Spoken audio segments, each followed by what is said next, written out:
This is the Merida Reacto bike of Sonny Colbrelli, an Italian rider with multiple wins to his name, and this is what he'll be riding throughout 2017 with the brand new Bahrain Merida squad. Now Merida have of course had their Reacto frame out for quite some time now, and it is their aerodynamic model, but the riders on the team such as Vincenzo Nibali will also have access to their climbers model, which is the Sculptura. As you'd imagine, the frame is all internally routed with the cables, and at the back there on the seat post you can see they've got that S-Flex saddle, which is that rubbery thing which is supposed to give the riders an extra bit of comfort as they're over some slightly more rough terrain.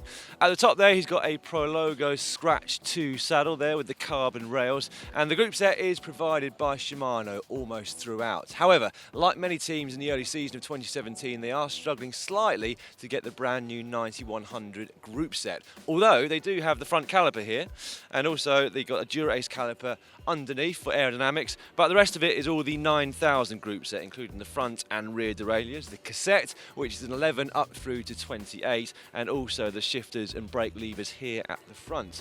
Chainrings are also from Dura-Ace 9100, but the cranks are brand new and from SRM. SRM of course normally put their Powermeter onto other people's cranks, but they have come up with their own one which they released late in 2016, and they are extremely light. Apparently these carbon crank arms weigh just 99 grams each.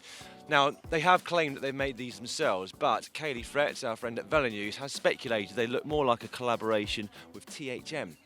Onto the wheels, and the team are supplied this season by Fulcrum, which is a division of Campagnolo, and at the moment Sonny is using these Speed 55Ts, which are 55mm in depth, so good for the flat races like we have here in Dubai. And glued onto the wheels are these very popular amongst pro teams Continental Competition Pro Limited tubular tyres, which are 25mm in width. Up here he's got the FSA bars and stem. That is a 12cm -6° stem, and the bars are the Energy model with the traditional drop here, and both of them interestingly are aluminium, which we still see a lot of pros choosing to use over the carbon fibre.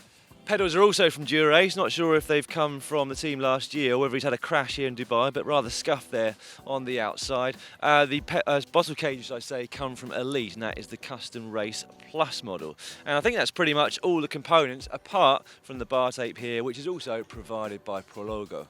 Now the measurements, including the seat height, are 73cm from the centre of the cranks up to where he sits on the saddle, and the reach from the tip of the saddle to the centre of the stem, measured horizontally, is 53cm, so relatively short.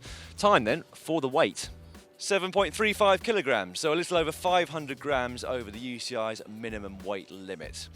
Now, a couple more things before we finish with Sonny Colbrelli's Merida here. He is using a speed sensor here at the rear chainstay, combined with, of course, a magnet on one of the spokes. He obviously prefers the accuracy of that versus just using the GPS function of the SRM here at the front. And like many of the fast men in the bunch, he is also using the Sprint satellite shifters here on the drops as well. Well, that's it. So if you haven't yet subscribed to the Global Cycling Network, please do so by clicking on the globe. If you'd like to see the entire brand new Shimano Dura-Ace group set, you can find that down there where Si took a look at it last year at the Tour de France. Or on the other hand, if you'd like to see the Powermeter of the Pro Peloton from 1 year ago at the Dubai Tour, you can find that in the other corner down there. Oh, and if you like this video, you can show us by giving us a thumbs up.